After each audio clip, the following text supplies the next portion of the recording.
सावन का पहला सोमवार, आज शिवलिंग पर चढ़ाएंगे चीज़ें, जीवन में आएंगी खुशियाँ। आज सावन का पहला सोमवार है। भगवान शिव को प्रसन्न करने के लिए श्रावण मास के सोमवार को शिवलिंग की विधिवत पूजा करनी चाहिए।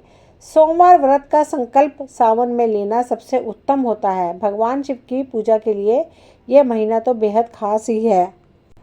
आज सावन का पहला सोमवार है। भगवान शिव को प्रसन्न करने के लिए श्रावण मास के सोमवार को शिवलिंग की विधिवत पूजा करनी चाहिए। दोस्तों, वीडियो में आगे बढ़ने से पहले मैं अपने बारे में बता देती हूँ। नमस्कार दोस्तों, मैं वीना गौतम। कैसे हैं आप सभी? मैं एस्ट्रोलॉजर, वास्तु कंसल्टेंट और रेकी मास्टर। दोस्तों, आप सभी का मेरे चैनल चेंज योर फॉर्चून में स्वागत है। अगर पहली बार आप आए हैं तो प्लीज़ चैनल को सब्सक्राइब करें ताकि आगे आने वाली वीडियो की नोटिफिकेशन समय समय पर आपको मिलती रहे। चलिए अब चलते हैं उन उपाय की तरफ जिनको मैं आपसे शेयर करना चाहती हूँ। तो आज से सावन का पहला व्रत है जिसको करके आप अपनी हर मनोकामना भोलेनाथ से पूरी करवा सकते हैं। उनकी सेवा करके, उनके व्रत रख के, उन पे जल अर्पित कर कर।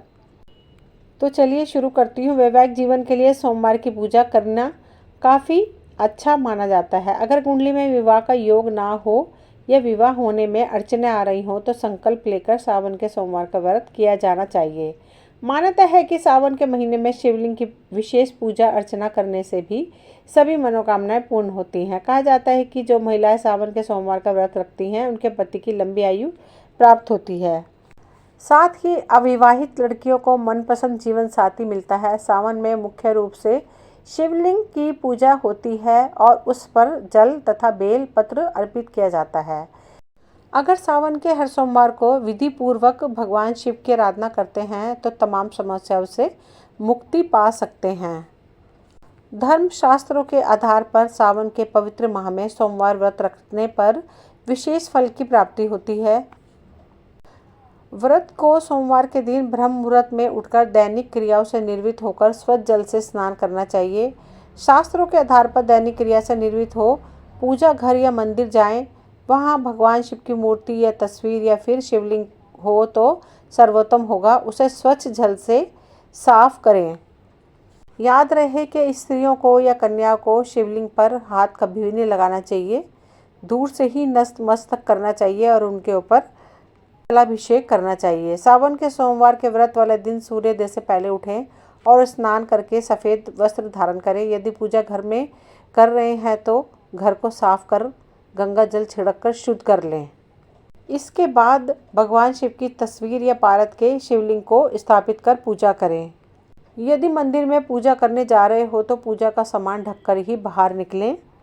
साथ ही पूजा मंदिर में करें या घर में कोशिश करें आसन पर बैठकर पूजा करें। साथ ही पूजा करते समय आपका पूर्व या उत्तर दिशा में मुख होना चाहिए। ध्यान योग्य बात यह है कि कभी भूलकर भी पवित्र शिवलिंग को नांग कर यानी कि क्रॉस नहीं करना चाहिए। यदि आप इस पवित्र माह के अंदर शिवलिंग की स्थापना करवाना चाहते हैं तो शिवलिंग की स्थापना के समय विधि विधान के साथ पूजन कर महादेव की स्तुति करनी चाहिए। भोले अपने भक्तों पर हमेशा कृपा बनाए रखते हैं। पौराणिक मान्यताओं के अनुसार सावन के महीने में शिवलिंग पर जल चलाने से भगवान शिव की विशेष कृपा मिलती है। सबसे पहले जल, दूध, दही, घी, शक्कर, शहद, गंगा जल और गन्ने का रस भी महादेव का अभिषेक किया जा सकता है। इसके बाद बेलपत्र, नीलकमल, कनेर, समीपत्र, दूब, कृष्णा, कमल, राई और फूल चढ़ाए जाते हैं। फिर धतूरा, भांग और श्रीफल चढ़ाने का विधान है। शिवलिंग के अभिषेक के बाद विधिवत भगवान को भोलेनाथ की आरती उतारी जाती है।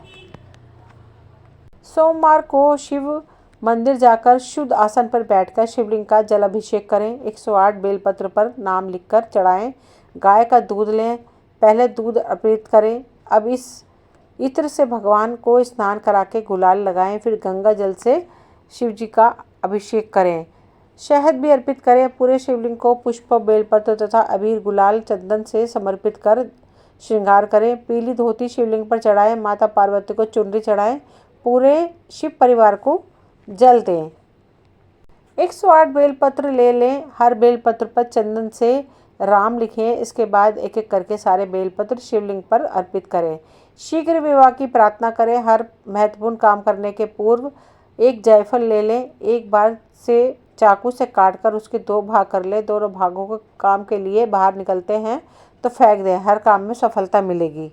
हिंदू धर्म शास्त्रों के मुताबिक व्रतधारी को ब्रह्म मुहूर्त में उठकर पानी में कुछ काले तिल डालकर नहाना चाहिए। भगवान शिव का अभिषेक जल या गंगा जल से होता है, परंतु विशेष अवसर पर विशेष मनोकामना की पूर्ति के लिए दूध, दही, घी, शहद, चने की दाल, सरसों तेल, काले तिल आदि कई सामग्रियों से अभिषेक किया जाता है।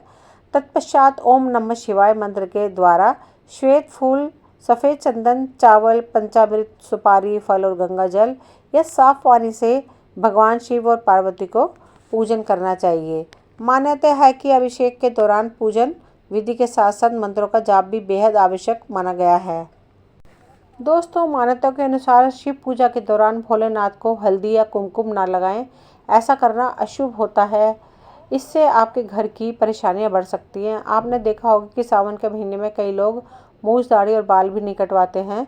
आपको भी इस नियम का पालन करना चाहिए। यह ध्यान देने योग्य बात है कि सावन में दाढ़ी मूछ रखना एक मान्यता है। इससे शास्त्रों में किसी तरह का उल्लेख नहीं मिलता है। दोस्तों, वैसे तो महादेव देवों के देव हैं।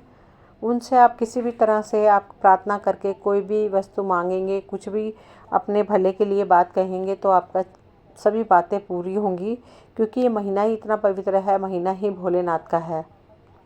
दोस्तों, आपको पता है कि शिव शंकर भगवान ऐसे देव हैं कि बहुत जल्दी छोटी सी पूजा से ही प्रसन्न हो जाते हैं। दोस्तों, जिस तरह से मैंने बताया है कि भोलेनाथ को आपने क्या चढ़ाना है उनके शिवलिंग पर, फिर आप देखिए कैसे चमत्कार होता है कि ज़िंदगी में आपके जो दुख हैं वो कैसे दूर होते हैं भोलेनाथ की पूजा करके, उनका व्रत रख के। अगर आप व्रत नहीं कर सकते हैं, पूजा नहीं कर सकते हैं, तो केवल उन पे जल चढ़ाएं, जल अभिषेक करें, फिर देखिए कैसे चमत्कार होता है, आपकी ज़िंदगी से सारे दुख दूर हो जाएंगे। दोस्तों, ये वीडियो यहीं तक थी। अगर पसंद आई हो तो लाइक, शेयर, सब्सक्राइब करें ताकि आगे आने वाली वीडियो की नोटिफिकेशन समय समय पर आपको मिलती रहे। मिलते हैं अगली वीडियो में। नमस्कार। Thank you.